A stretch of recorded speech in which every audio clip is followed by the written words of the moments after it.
Dear colleague, good afternoon, good morning, good evening. Now we are waiting still 2 or 3 minutes because the people, as journalists, are always a little bit late.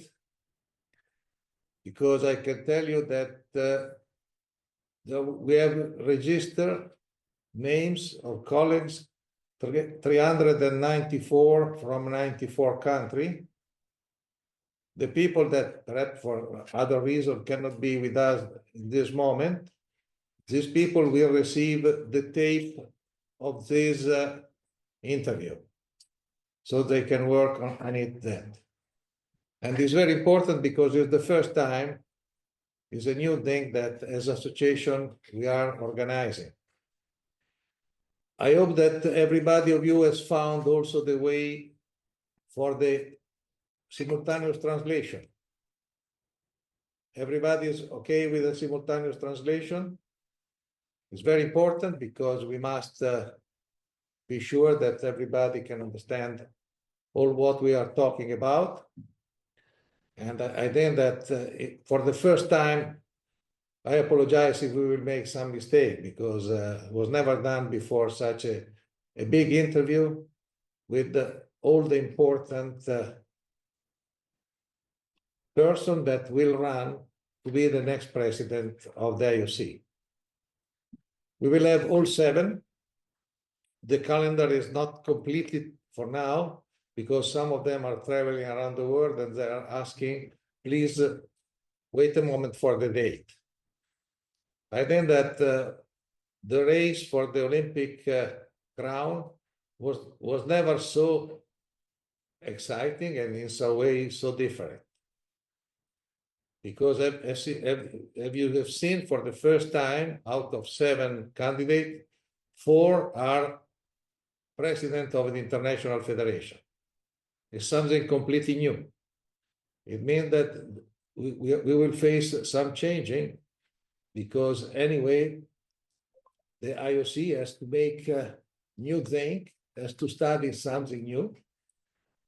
And today, I'm very glad that I can introduce the younger, the lady, Kirsty Coventry, that was the first to accept our invitation, and I'm very glad that she is with us. Kirsty. Hi, Gianni. Good afternoon, everybody. Yeah. Good morning, good evening. I know many of you around the world for joining us.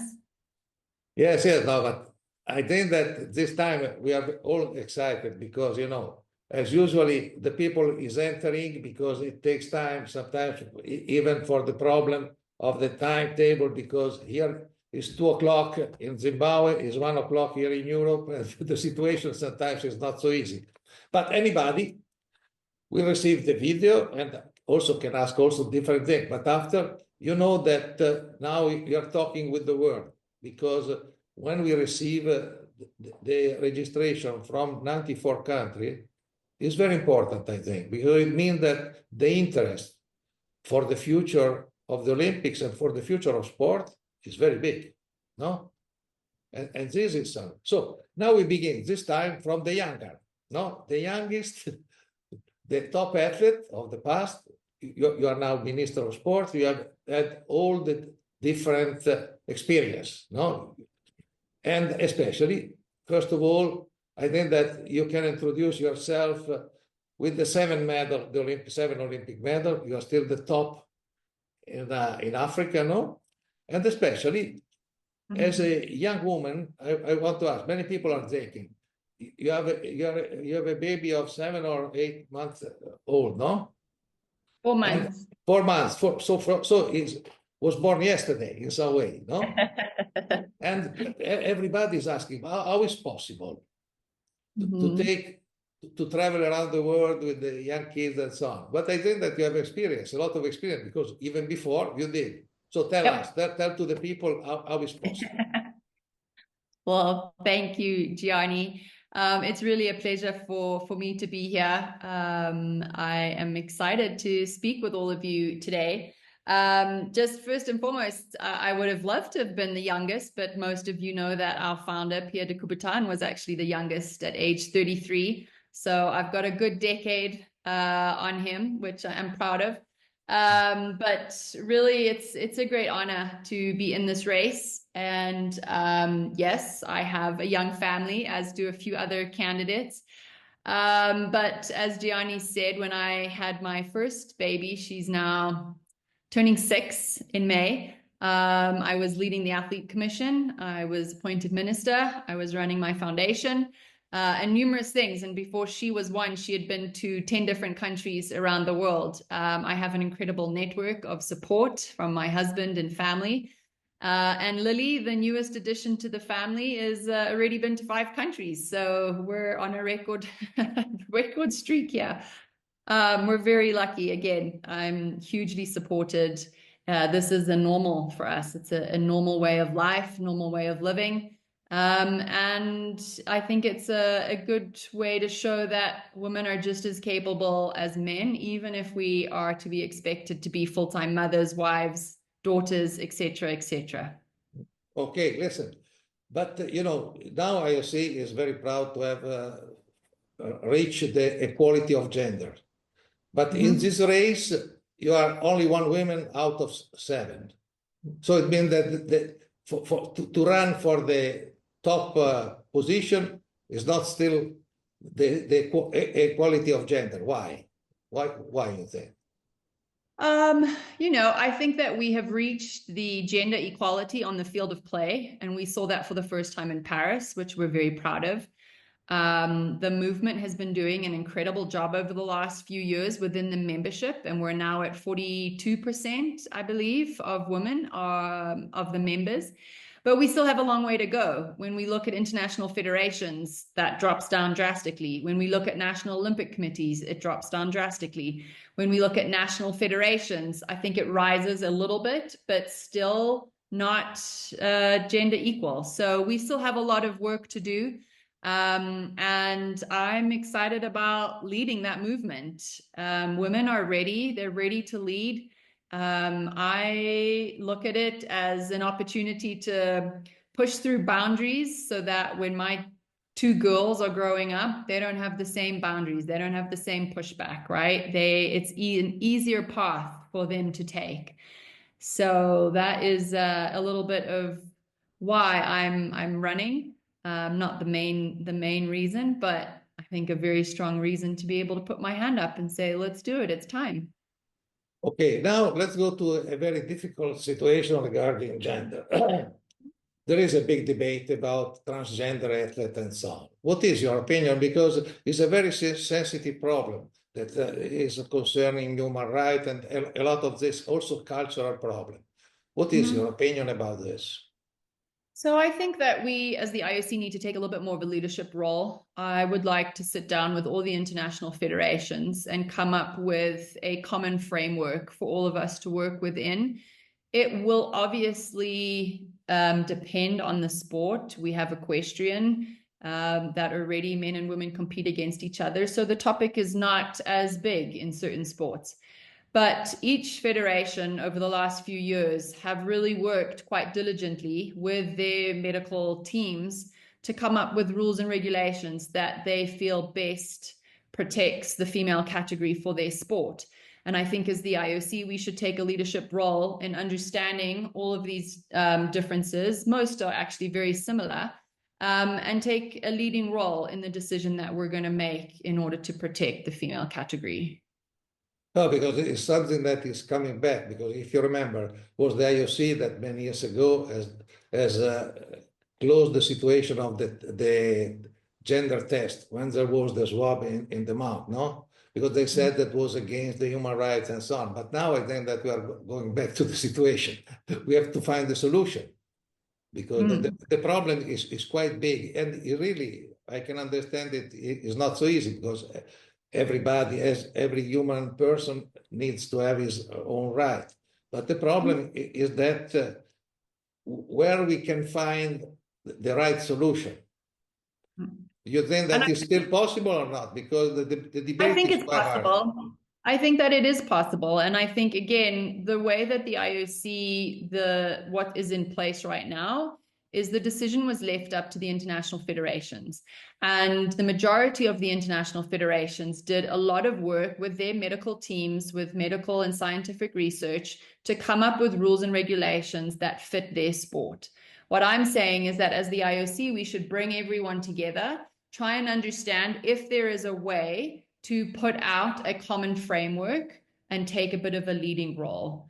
That's going to take sitting down with the international federations, with their medical teams, with medical and science. I'm not a medical doctor. We need to rely on the facts. We need to rely on medical research and what that is showing us, and then come up with a common ground and a common framework that will be able to protect the female category. I'm afraid that you will need a lot of time, because it's not so easy to make quick decision, because to put all together, all the mind is very difficult. Because I've seen that in some sports they take already position, in other sport is more not so clear now, but I think that is necessary. 100% necessary. And I do think that there's been a lot of work done, as said before, by the international federations already. So it's really about bringing everyone together and finding a solution that's a common ground, common framework, and above anything else, protecting the female category. Yeah, because this is a point. So staying on the field of athletes, there are a lot of things we are discussing now. There was also the problem of discussing, do you think that can be correct to put prize money in the Olympics or not? I personally am not a fan of prize money. I would rather try and identify new ways of better supporting athletes on their journey to becoming an Olympian. For me, as an athlete, that was the hardest time for me. It was hard to find sponsorship. It was hard on my family, and the Olympic Solidarity Scholarship that I managed to receive really added a lot of value. So I would rather put more focus on identifying direct funding to athletes before they get to the Olympic Games. And then after the Olympic Games, once they are looking at retirement, how do we help them in that next phase of life? I also think that there are opportunities with technology today to leverage the Olympic Games as a platform.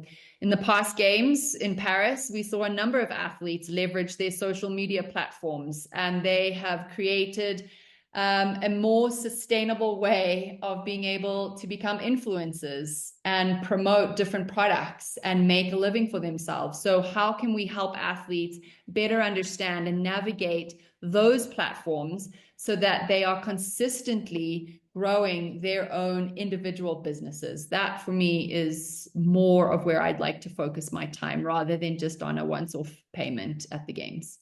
Okay, still to the athlete, we are living very difficult time politically, with war around.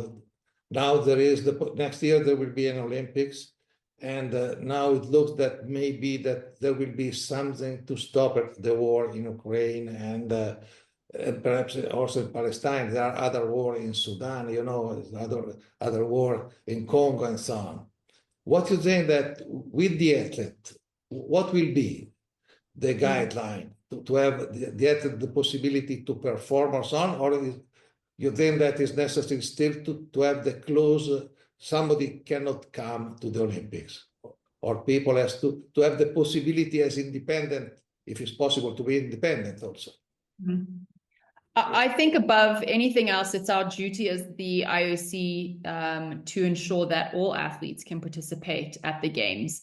Now, that's going to look different for a number of different athletes. But at the end of the day, I do believe that we need to find a holistic way of, sadly, dealing with athletes from conflict areas. You mentioned 2 conflicts that are ongoing in my continent, and sadly, they're growing. They're getting bigger and bigger.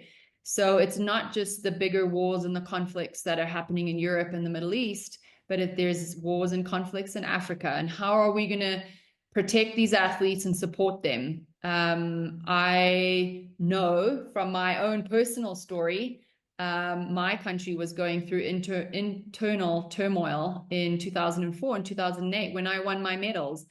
And it could have been very easy for the international community to not allow us to take part. And I look at that and say, well, where would my life had been? What would my life be today? So I'm grateful that I was not held accountable for what the leaders and governments were doing.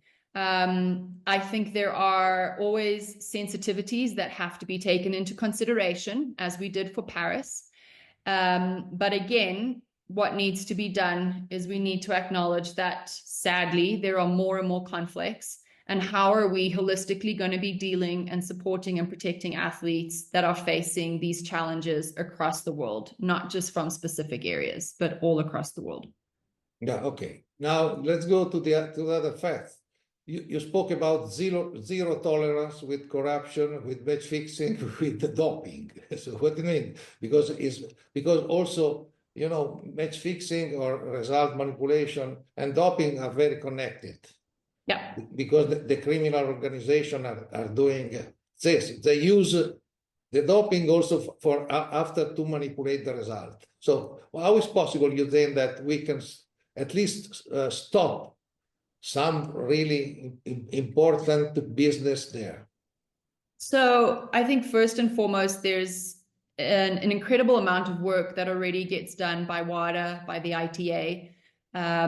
We, as the IOC, during games time, work with Interpol. So we work with different agencies to help control these different match fixing, etc., during the games.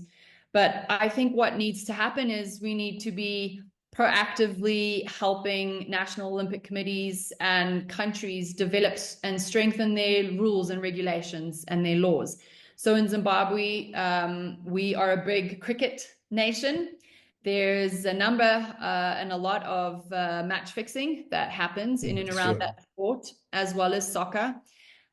So we are changing our legislation at the moment to ensure that we work with a police task force, our Central Intelligence Agency, as well as our border control, to make sure that we also work with the region to know when certain personalities are coming in and out of our countries and SADC.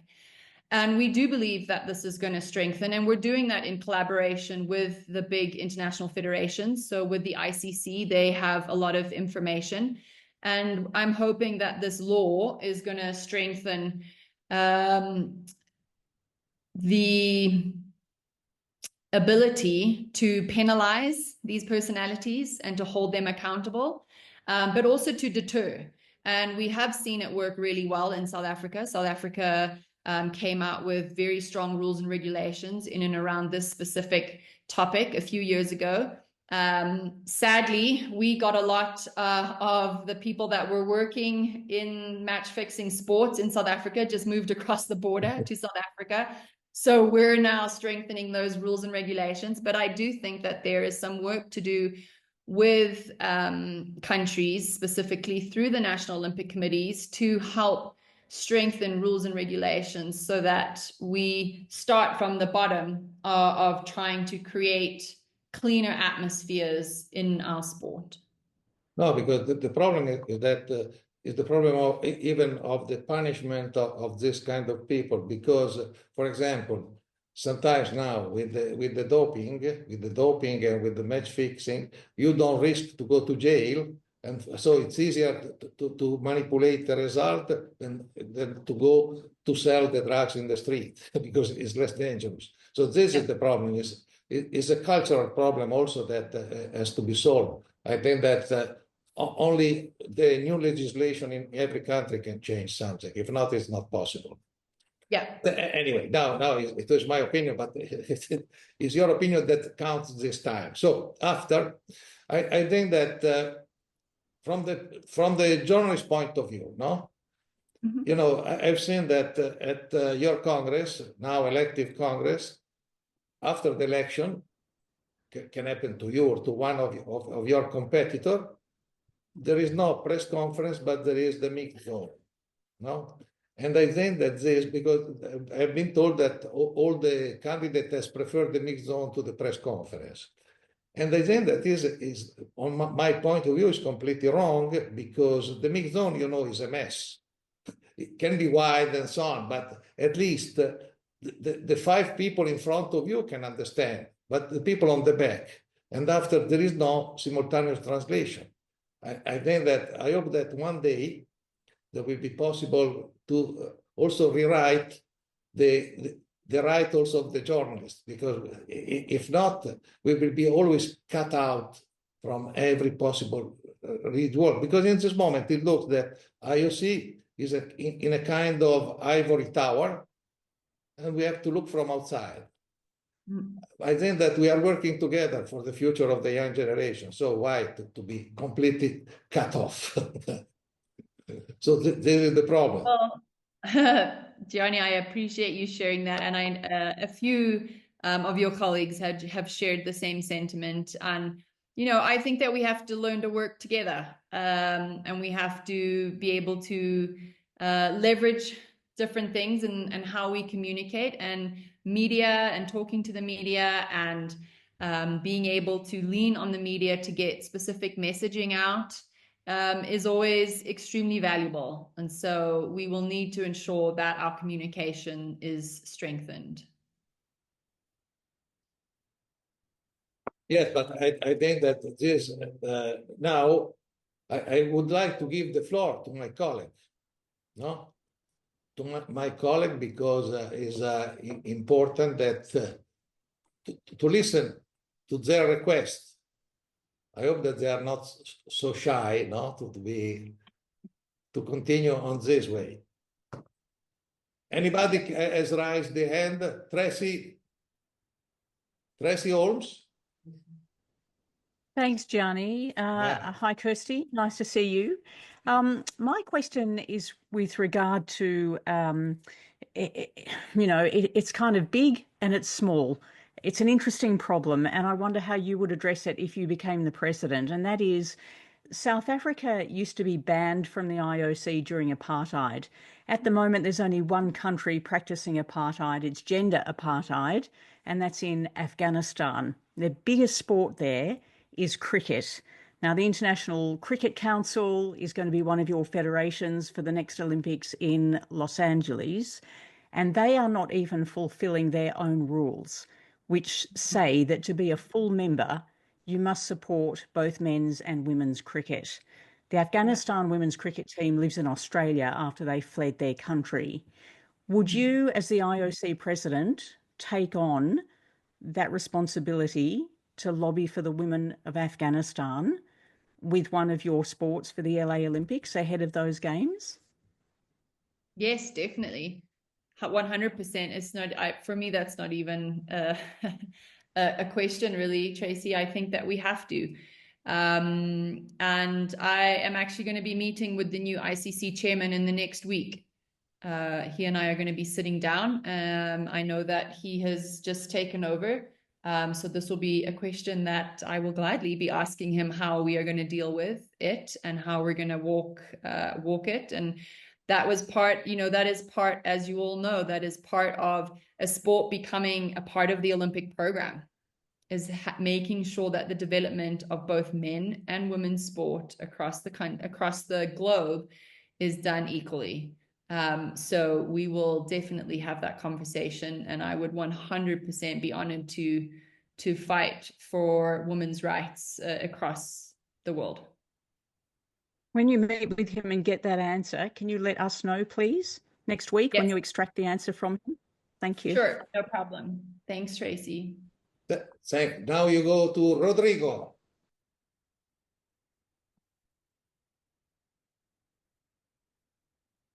Rodrigo, you have to open your microphone. Non so se loro possono. Can you hear me right now, Gianni? Yes. Thank you very much for the opportunity. Kirsty, it's a pleasure and honor to salute you from Mexico City.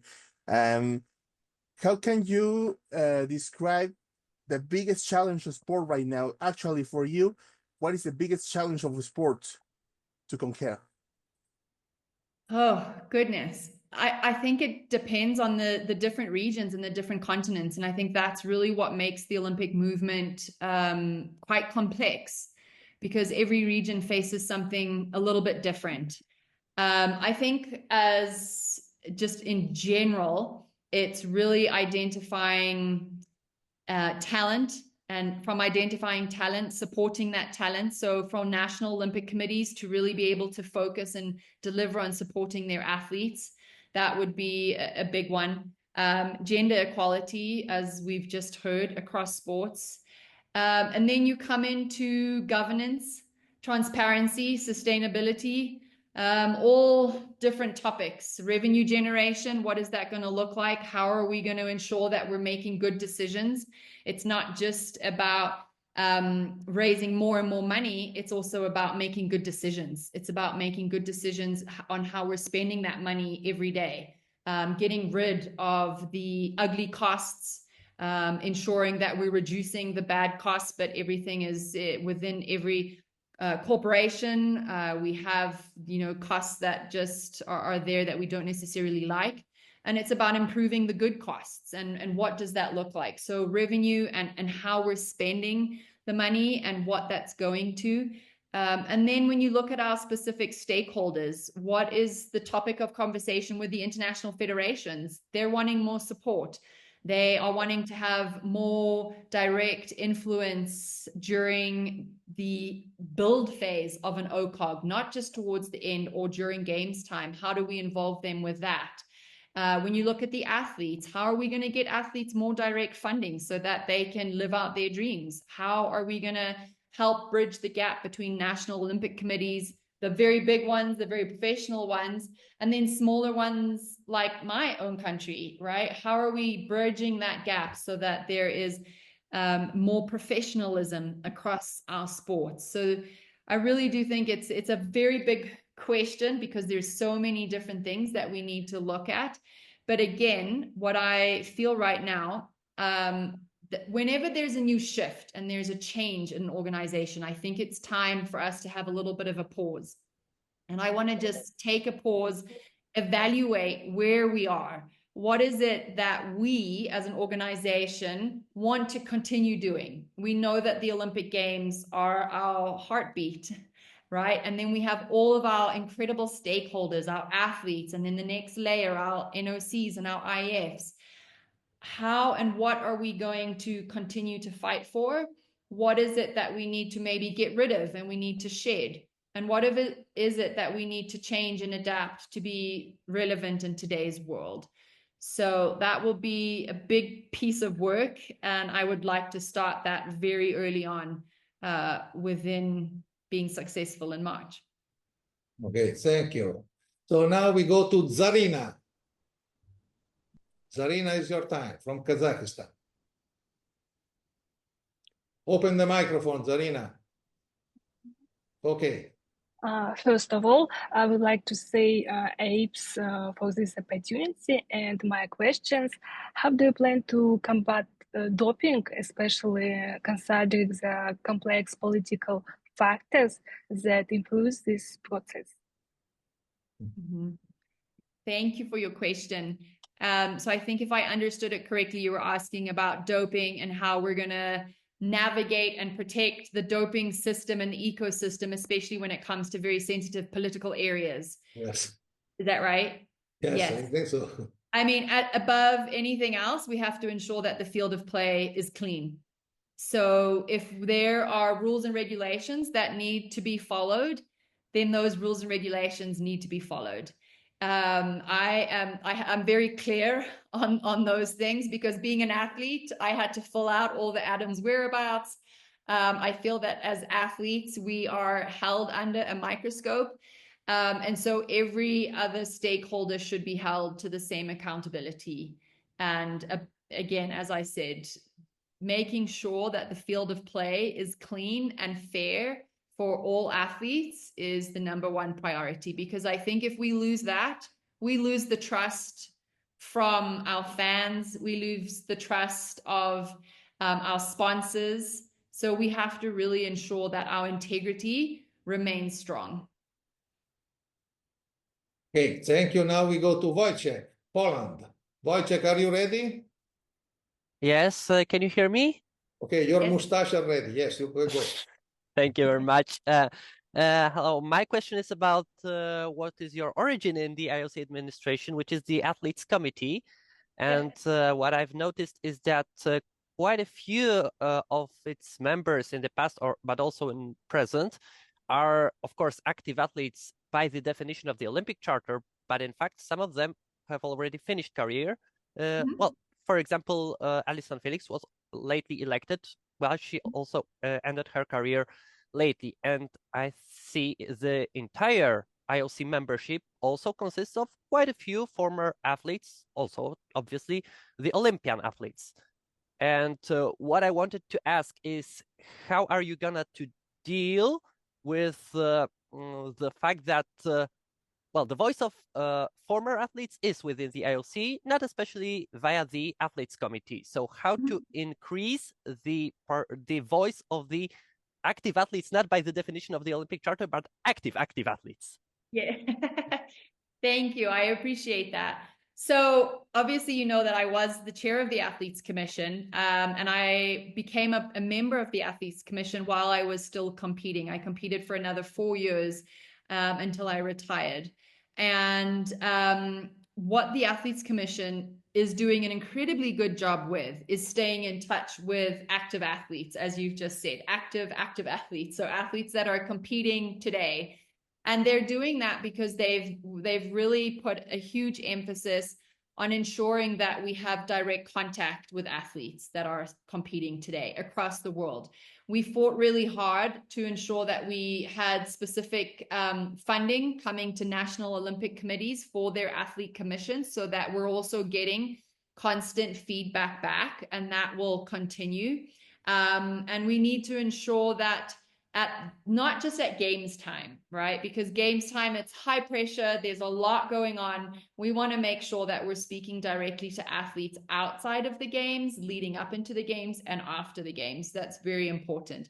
And we can only do that through the structures. So through our national Olympic committees, through the international federations, through the continental associations. The continental associations are really doing some very good work with their athletes, and they go and attend their continental games where they speak directly to athletes. They speak with athletes. They're not just talking with athletes, but they're asking them questions. What is it that you need us to do? How can we help you? How can we improve?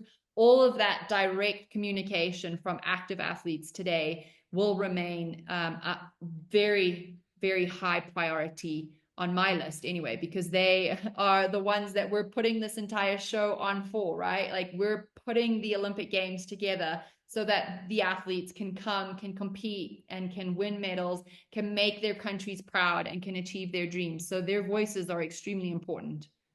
Okay, now we go to Steve from UK. Steve, open the microphone. Okay, hi. Yeah, so my question is, the whole idea of the Olympics, we've got the best athletes in the world in all sports trying to compete. But in the sport I cover, in football, or at least in men's football, that's not the case. The best male footballers don't compete in the Olympics. So I just wanted to find out what your view is on the future of football in the Olympics. Should we keep it the same? Should it be changed so the best do compete? Should it be removed entirely? Should futsal be included instead of football? So what's your opinion on this? Thanks, Steve. I think it's a great question. And I think I would potentially need to go and have a good conversation with Infantino. There was a long conversation and debate between the IOC and FIFA a long time ago, where it was then decided that under 23s would come to the games for soccer. And that opens up quite a lot of opportunities for more countries to take part, and not just your sort of World Cup top 8 or top 10, right? So I think a lot of it comes down to ensuring that there's a fairness globally, where we allow for countries from around the world to take part in the Olympic Games. But I'm always open to listening to feedback, and to listening to what the leaders of FIFA are saying, what they would like to see. there could potentially be a discussion around what does it look like opening it up to all age groups, which would then include the best footballers in the world. But again, I don't think I would have a specific stance on that as yet, because I really would need to go back to the soccer fraternity and ask them what it is that they would want to see in the future with the Olympic Games. But soccer is very popular for the Olympic Games. And it does really open up so many incredible opportunities for countries outside of your sort of top 30 or 40, which I think is very important for the Olympic movement.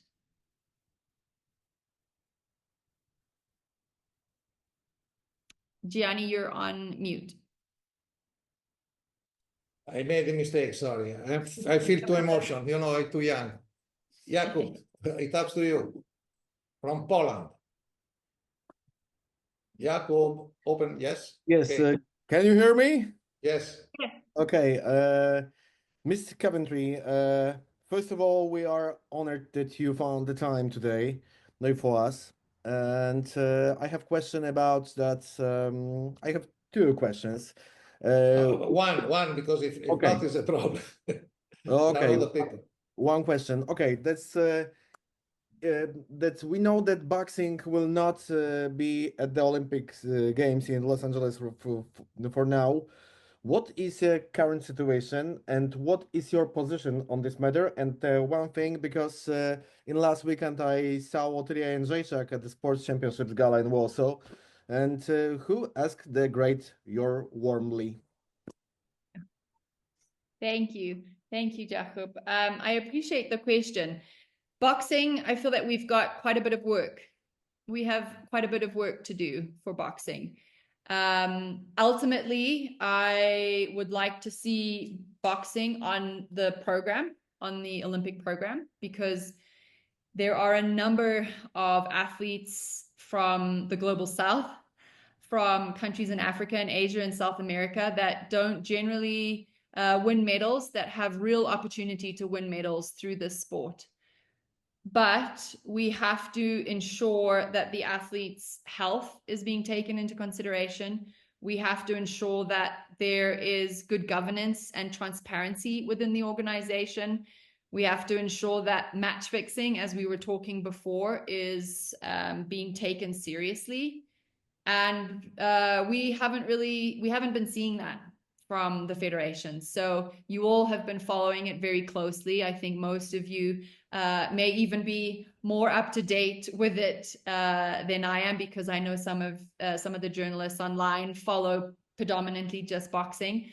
But ultimately, we need to work towards ensuring that the sport is going to be a safe environment for our athletes, and that we're going to see transparent, good governance. So we've got a long way to go, but I'm hopeful. Okay, thank you very much. Good. We go to May. May Zhao. You can. Can you hear me? Yeah, sure, yes. Yeah. Hello, Miss Coventry. But you're on the moon. Where are you? On the moon? Yes, I feel on the moon. I have one question, but divided into two parts. My first half part is with the second phase of COP16 opening tomorrow. Yeah, we are also reporting that. How can future Olympic better promote sustainability and biodiversity protection? Okay. Thanks, May. I think that's a great conversation.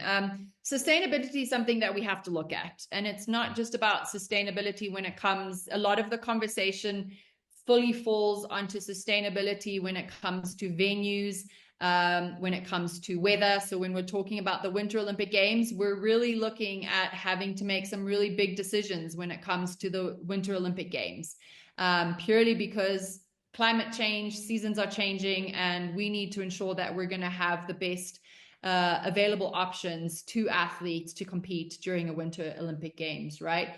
But I think sustainability can be worked on from the entire ecosystem.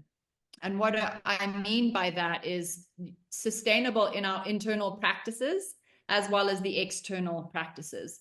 So how, as an internal organization, are we running things from a day-to-day basis? And I think that can filter through down to the national Olympic committees and the international federations.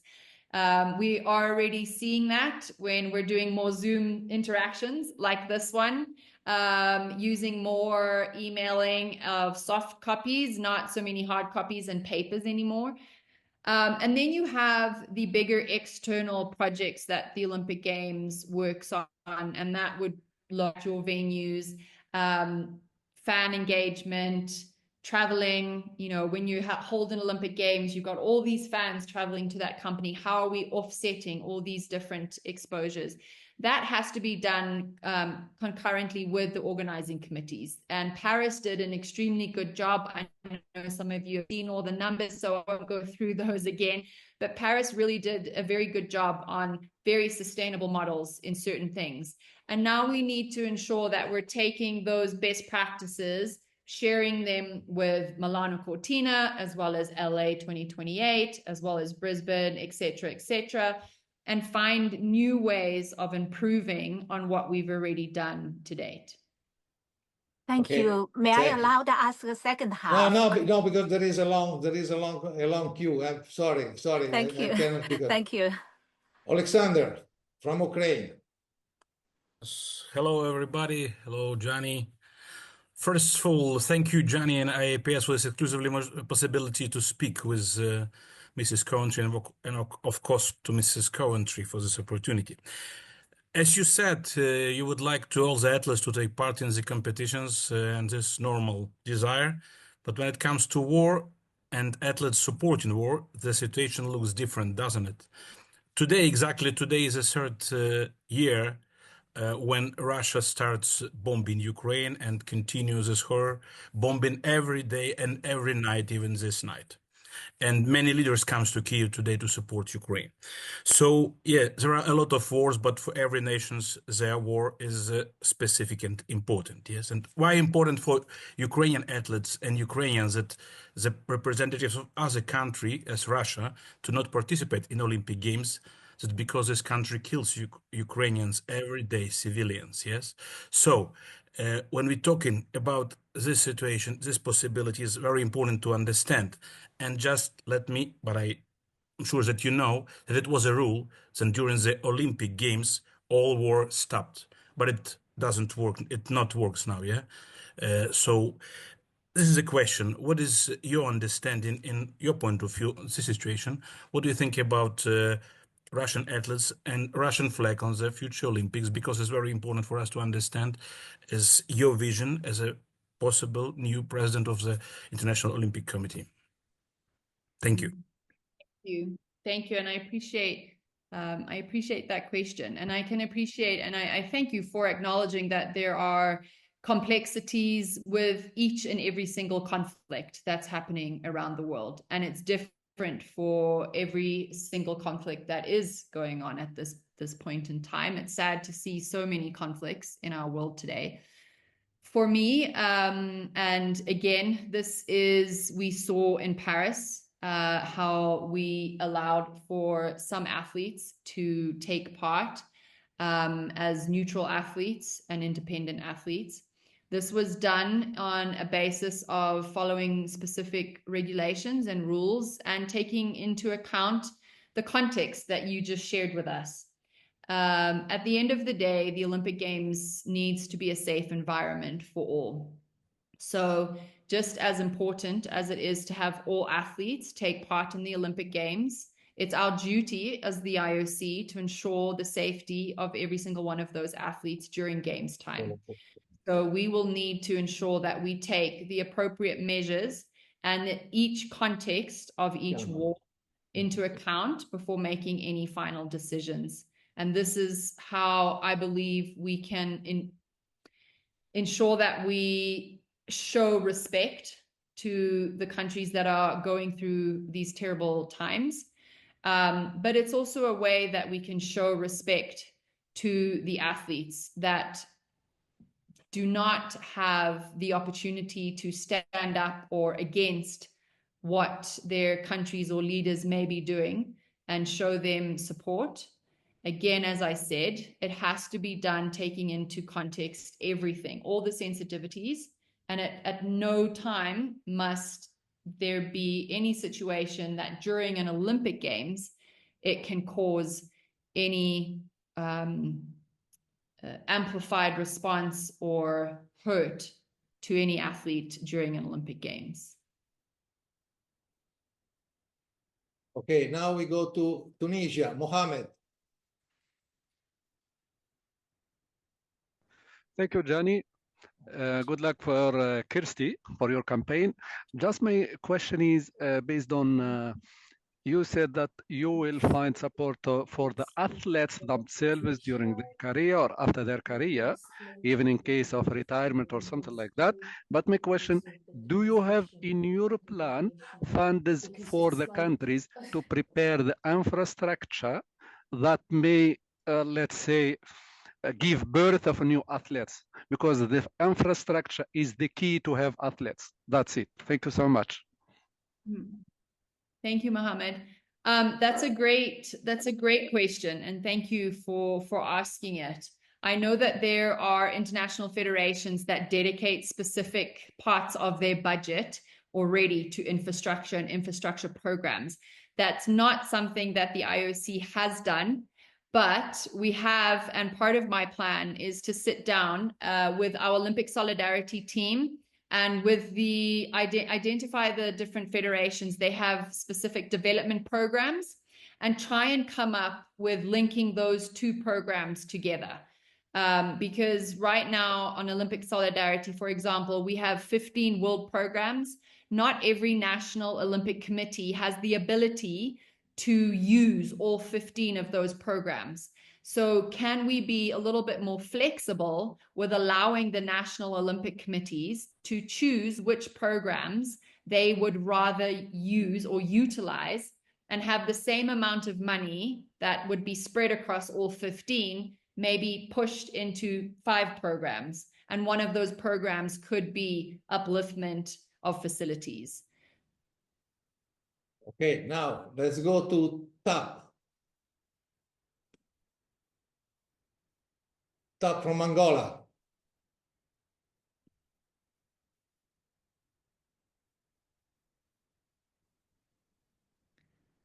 TAP, you're still on mute. You have to put your thing.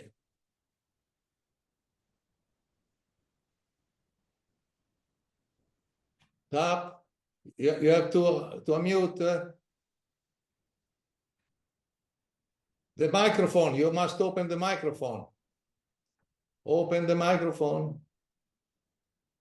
You are not so much digital, okay? You are not so much digital. Okay, if you can't, Juja, can you enter, because TAP is not able to use the microphone. Juja, microphone. What happened? Yes. Okay. Yes. Perfect. Yeah. Done. Hi, Kirsty. Hi. Congratulations on your candidacy. And going back to the topic of doping, I understand that the field of play should be clean. Unfortunately, we are echoing because we're in a big room. Many of the AIPS colleagues, my colleagues here. So maybe you can hear me now. Yeah. So that's clear for me as an ex-Olympic gymnast, that the field of play should be clean. That's okay. But the accountability, when it comes to the legal perspective, you probably know that there are some very, I would say, strange cases that made quite big debut even within the sporting world. The latest one is Yannick Sinner's case within the tennis world. And if I just look at some other cases, for example, even we have a case in Hungary with an Olympic bronze medalist swimmer who was never convicted with any substance, but he had some changes in his biological passport, which was never proven biologically. But still he had to face the legal case, and now he's at the Court of Arbitration for fighting for his truth. Listen, for 2.5 years by now. So this Olympic swimmer's career is over. So what I'm saying is, when it comes to the accountability and also not feeling the double standards of the legal process, I think we have a lot of problem in the trust of this decision making in the legal process. So I think there is something definitely should be done, and not just because of there is a lack of trust with the world of anti-doping agency. You know probably that even the United States has just pulled out the finances from WADA, but also when it comes to the accountability on the legal aspect, I think we have big problems. What is your plan about that? Yeah, I mean, as I said before, and thank you for the question, being a former athlete, as yourself, as many on the line, we know that if we were caught cheating or doping, we were immediately suspended, sanctioned, etc. So for me, I think all stakeholders should be held to the same accountability. It's not a popular thought, but I really do, I believe in it. I've implemented that even in my own country, where we had very bad corruption, manipulation, sexual harassment, and abuse in our soccer. And we made the decision to step in and ban our soccer federation, which led us to being suspended from international football for 18 months. But it was the right decision. And it was a tough 18 months coming from a country that loves soccer, but it was the right thing to do. And so I am not going to be afraid of standing up and saying that every stakeholder should be accountable. A case should not have taken that long to where it ends an athlete's career. If there is wrongdoing on the athlete's part, okay, then suspend them, give them their time and sentence. But if it was mismanagement from another counterpart, they should also be held accountable for doing that, because it's just, again, one standard for athletes and another standard for the other stakeholders. It should all be the same. Thank you. Okay, so now, Tap, are you ready to open the microphone? Tap? No, Tap is not going. Okay, Vincenzo, Ciccone. Thanks, Gianni, and thanks to all ISPS for this big opportunity, and thanks also to Miss Coventry for her presence. I spoke about the athlete in Nation in War that you have spoken before, Miss Coventry. You have said about the right of this athlete, but I asked this about the past experience of the Olympics in Paris, another edition. There is a not equality between the individual sport players and the team sport players. I pose an example. Russian as the finalist in double women tennis, but there are not volleyball player of Russian in Paris, for example. Which is your opinion, and which is your idea for take the right of the athletes, of the all athletes, not differently between individual sport and team sports?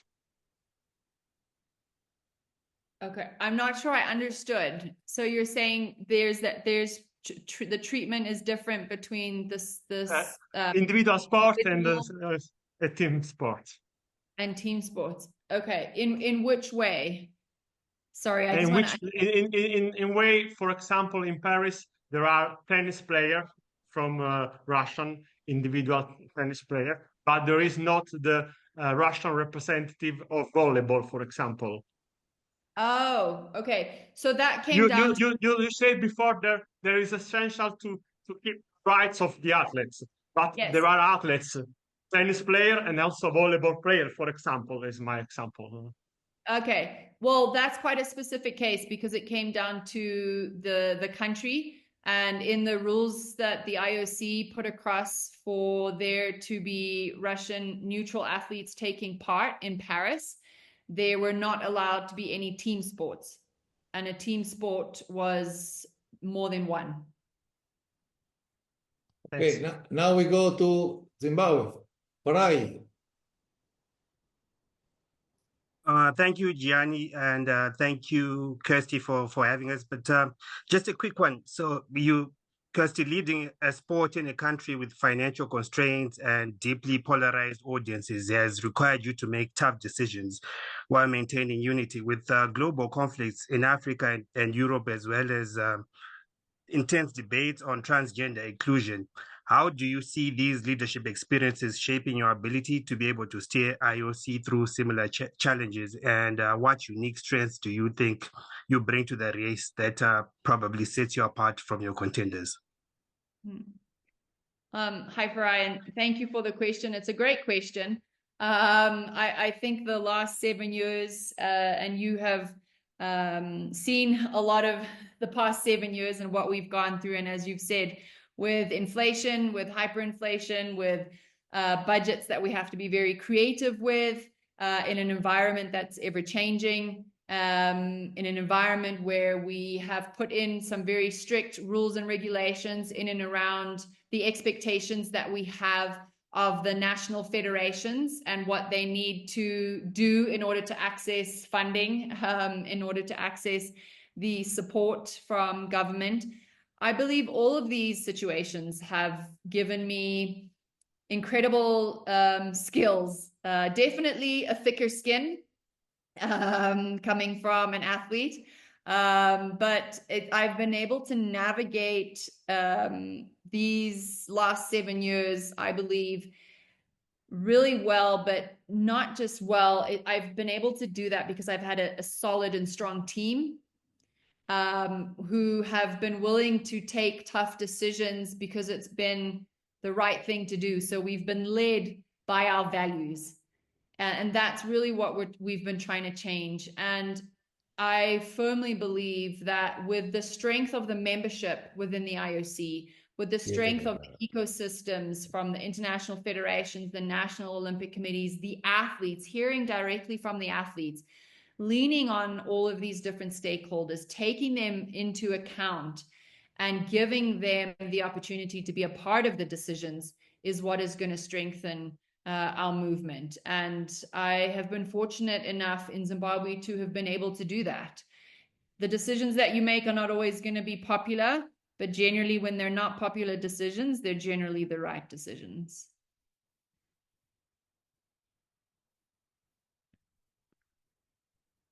So now we go to Musa Sise.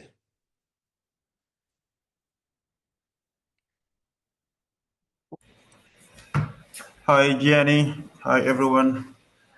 Greetings, Christy, from the west coast of the Gambia, the smiling coast of Africa. And thank you for your time and thank you for speaking to us. I have two observations that I hope you can help us alleviate if and when you happen to be elected.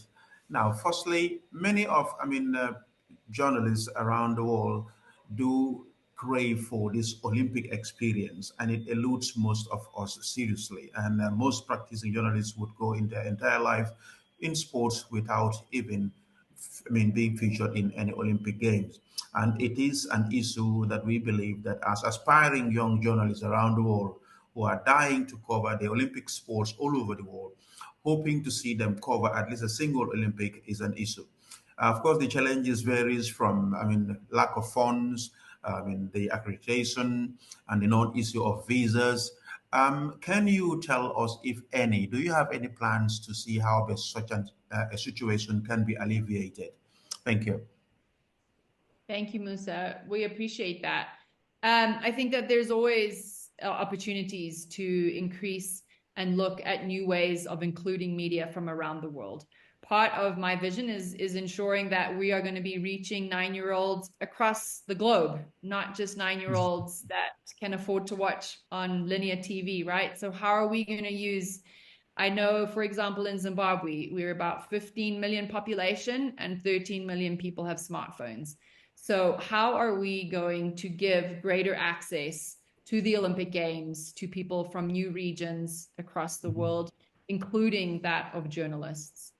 Something that we will definitely look at, and I will look at with the IOC team, and find ways of ensuring that we offer the right opportunities to journalists from around the world to take part and experience the Olympic Games. Okay. Thank you very much. Let's go to Martin from Kenya. Thank you, Gianni. Hi, Ms. Coventry. Thank you for making time for us today. Africa is the only continent that has never hosted the Olympics to date. I know we'll be having the Youth Olympics next year, but the big games, the big games we've never had, we've never hosted it. What do you think the IOC? What do you think we need to do better, and how do you think IOC comes in? If you're elected as the president, what do you think what are some of the steps you'll take to ensure that Africa hosts the game in the foreseeable future? Or even if it's not hosting the games, what will you do in terms of infrastructure? Because one of the main reasons why Africa has never hosted the Olympics is it has to do with infrastructure. How can we try and improve the infrastructure in such a way that the Olympic sports that we have, most of them are readily available to be played, for training, to be played, and to be hosted across the different Africa venues that we have? Thank you. Thank you, Martin. So as you said, yes, we're very excited that the Youth Olympic Games are coming to Dakar next year. We're very much looking forward to that. And I know as Africans, we're very excited about welcoming the world to the continent and showing them how much we love sport and how much sport is a part of our culture. In terms of Africa hosting the Olympic Games, we are seeing a lot of interest. We're going to be watching Morocco host the AFCON, and then later on hosting the World Cup. We see that Egypt and South Africa are in dialogue with the IOC around the Olympic Games. And we've seen South Africa host an incredible World Cup in 2010, as well as other high rugby tournaments and cricket tournaments in 2027. We will be co-hosting with South Africa, Zimbabwe, and Namibia, the ICC Men's World Cup, in cricket, which is very exciting. So the reason I'm mentioning all these things is that the continent as a whole is really putting a lot of focus on bidding for bigger international sporting events. And I think that is showing a lot of promise. I think, as Africa, need to work together, and especially through the African Union when we have the All Africa Games, to really develop and look at the specific regions within our continent. You know, it's a very big continent, very spread across, but really strategically look from the African Union point of view on how we can develop through the All Africa Games our infrastructure that can then be followed up and used by an Olympic Games bid. So I know that the AU are looking into those different things, but I really think we need to do it with a lot more purposeful, meaningful debate and selection criteria when we are looking at who's hosting the next All Africa Games and what that looks like. And from the IOC, what we're responsible for, and I think what's working right now, is with Egypt and South Africa coming out and saying that they're interested. Dialogue has already started. And what we now need to work on, and what is exciting, is that we have a number of new regions that are looking at hosting the 2036 Games. You've got the Middle East, you've got India, different parts of Asia, parts of South America, and now Africa. So the interest is there. And now we just need to ensure that we're working closely with all of these countries that are interested so that they fully understand the magnitude of the Olympic Games, but also how we could potentially all find new ways of making the Olympic Games more sustainable and easier to host. Okay, now we go to Freebert. Hello, thank you for the opportunity to ask question here. My question is, what do you think about the decentralization of the Olympic Games? Next year, we will have travel times of 6 to 8 hours between Milan and Cortina. The same thing happened 4 years later in France. And for the 2028 Summer Games, there will be more than 2,000 kilometers between LA and Oklahoma City. That's like one part of the games being in Berlin and the other part in Istanbul. What do you think about that? Thank you. I think that there's always going to be a balance. I think we have to open up to ensuring one of the things I mentioned earlier is the uniqueness of the Olympic Games. And from all of our stakeholders, the feedback that we had was obviously the Olympic Village, the opening and closing ceremonies, the venues, and the compactness. But in today's world, when we are looking at ensuring that we want to remain sustainable, and when we want to encourage new regions of coming on board and hosting the Olympic Games, if there is a venue that is outside of what we normally know as a compact games, I don't think that we should just completely discount it. I think we have to look at being responsible in the decisions that we're taking as an Olympic movement, especially when it comes to venues and specific pressures that and requirements that are put on host cities.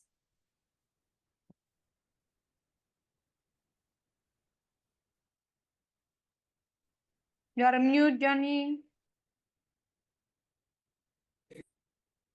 We have only 15 minutes, so now we must be quick. Yanis, to you. Good evening. Hello, Kirsty. I would like to ask you, in less than in 1 month, you will visit my home country, Greece, in Costa Navarino, 80 kilometers from ancient Olympia, to deliver the leadership of the Olympic movement. Am I so romantic to tell you that it's time to return from the money prizes to the kotikos? I mean the olive rings for the winners. Maybe it's symbolic for you. Thank you. Thank you. It's very symbolic since my medals I won in Athens. So I'm extremely excited to be coming to Greece for this big moment. And I still have my olive wreaths very proudly displayed. So again, I think at the end of the day, when we're looking at the Olympic Games, it comes down to what are we trying to say? What is the message that we're trying to spread? And I've seen how the Olympic Games changed my life for in an incredible way. And I hope that we can continue doing that in the future by inspiring a new generation. Thank you very much. Okay, next, Gunnar. Gunnar, are you there? I don't see your face. Gunnar? If not, we go to Pratana. Pratana is there? Yes, Gianni, very much. Good evening from India, and thank you for the opportunity, Gianni. And hello, Kirsty. I have a question for you. I think in the history of Olympics, Paris Olympics, or 50-50 participation. We don't see your face. We don't see your face. Okay. Am I? Yes. Okay, now it's okay. Thank you, Gianni. And, we saw the participation of 50-50 men and women in Paris Olympics, but there was one issue that raised quite a lot of question. While some of the broadcasters, some of the camera crew, filmed the women athlete in different angles and to show the stereotype and some amount of sexism, which raised a lot of questions. How do you want to take up this issue in the near future so that such kind of incidents don't happen? Because women athletes, like they said, and some reports also came up, they don't go there to show their skin, but to prove that they are the best, and they want to show their best in the biggest sporting extravaganza in the world. Yeah, thank you for your question. I mean, I think we need to ensure that, and what I'm really happy about seeing online today is the number of women journalists, female journalists. But we also know that there are a number of female crew, and we need to encourage that, and we need to ensure that we're really purposefully incorporating that into OBS and what that looks like. And I think if we can do that, we potentially wouldn't have as many of the comments that you have just shared with us coming out. Okay, next is Aisha. Thank you. Aisha from Ghana. Aisha, are you there? Aisha? Yes. Okay. Hi, I'm here. I'm trying to put my camera on. This. Wait a minute. I don't know if there's no working. Yeah. We are at the last three questions, eh? The last three questions, because if not, we go over the limit that we have set. We have told I 1 do hour, need now to we have. I know I do need to join the Finance Commission meeting, so I'm late already. Okay, sorry. So, Aisha, please. Yes. Thank you so much, President, for the opportunity. My question basically is about the new executive president of the United States has signed, preventing transgender athletes from participating in women's sports. So, if you become the IOC president, I mean, I know he calls on the IOC to take a decision on that. What would be your take in preventing transgender athletes from participating in women's sports, considering that this is just an executive order from the United States? It's not like every other country is also having such an order. Thank you. Thanks, Aisha. So I answered this right at the beginning. I'm not sure if you were online, but ultimately what I believe we need to do is protect the female category. And how I would suggest we go about doing that is sitting down with all the international federations and agreeing on a framework that is going to do that. I know Gianni challenged me there a little bit to say that could take a little bit of time. But I do believe that the international federations, being the ones to have had already made up specific frameworks for their sports, really have a bit of a jump on us. So as the IOC, bringing them all together and finding a way to lead this conversation and ultimately ensuring that we are going to protect the female category. You have still time for two quick questions? Okay. Bye. So Raul from Argentina. Open the microphone, Raul. Hello, hi, grazie Gianni, scusi. Thank you, Kirsty. What are the 5 or maybe 3 main difference you propose compared to Thomas Bach leadership? Say that again, sorry, Raul. Can you tell again? Or tell in Spanish, so that it will be the translation. Raúl. Sí, ¿cuáles son las principales diferencias que tiene como propuesta Kirsty en relación a la gestión de Thomas Bach?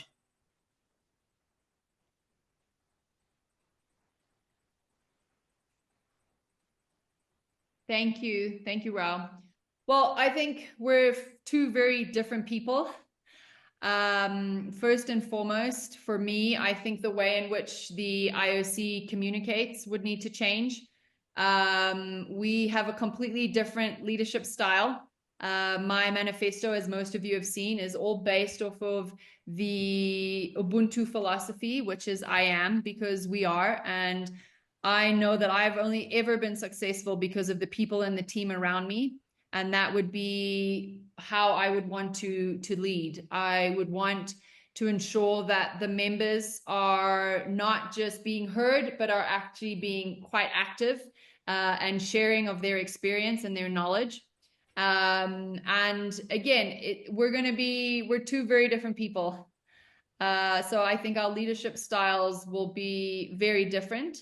But at the end of the day, I do believe that what we do probably share is a love for our movement, the respect for the IOC and for the Olympic Games, and just how strong the power of sport is and what it can do in communities around the world.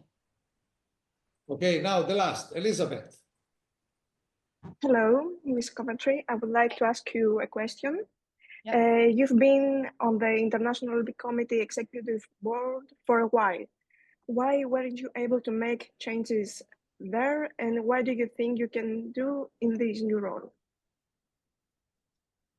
What? Ask that again. Why? What were there specific things that you wanted to be changed? I'm not understanding your question. Okay, she can repeat. Can you repeat, Elizabeth? Can I repeat? Yeah, sure. You have been in the International Olympic Committee Executive Board for a while. Yeah. Why weren't you able to make changes there, and what do you think you can in this new role that you want to win. Okay. So you're asking what things I would change or didn't change? I'm sorry, I'm really not. No, she has asked because when you were inside the executive of the IOC, yeah, you have not changed something, but now you are not able to change something, perhaps. But what you think that you can change in the position of president? So for me, sitting on the executive board, I was always able to voice my opinions based off my experience and my knowledge. From the athlete's point of view, we always gave the direct feedback of the athletes. So I don't feel that there was anything during the executive board where the boards that I was sitting on that I was not able to create change or bring change. Now, going forward, what I would like to see is having the executive board play more significant role in whatever it is. Maybe it is looking at how the vice presidents can have and play specific roles in the programs that are being outlaid and rolled out by the Olympic movement. How can they go and take on some of that responsibility that the president would be able to give to them to go and do? Again, for me, what happened? It's not a one-person team. I believe that everyone has a strength, and as a good leader, it's for you to identify that strength and to use that to the best of the ability to ensure the movement remains strong. Okay, so now this was the last question. I have only one thing to ask you because nobody has spoken about. Now everybody is speaking about the e-games, no? Oh, personally, yes. I am a little bit surprised because the most important thing is to build a field of play for the young generation. Because if they stay in front of a computer and after there is no field of play outside, they will never go to practice any sport. Because the problem is this, it's a contradiction. Because if somebody is used to stay in front of the computer and you compel him to stay more, to become Olympic champion, he will never go to run or to play football, especially because in so many countries, the playoff field are not so big, so many. So what do you think? I think that is a contradiction now. So I think it comes down to communication.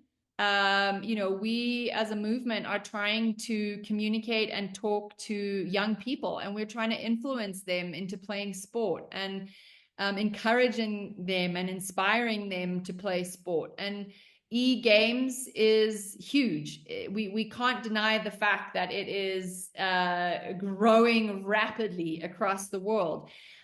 So I think that it is an opportunity for us to engage with young people in a completely different atmosphere. I think that we have to be very clear on what role we will play in that environment. And I think we need to make it very clear as to our values and where we are, and not overstepping a specific line, right? So the games that we're going to look at doing, the games that we may look at promoting, what does that look like? Is it actually sport? All of those questions, I believe we need to have very clear answers on, and never go get murky, if that makes sense. Okay, so I thank you very much. You were so nice. Now I remind you that from 13 to 17 of May, we will have our Congress in Rabat in Africa. And as president of the IOC, or if not president, you are always welcome to come with us to discuss about the problem of journalism and sport, because it's very important in this moment. So we thank you very much, and see you soon. Thank you, everyone. Bye. Thank you. Bye. Bye.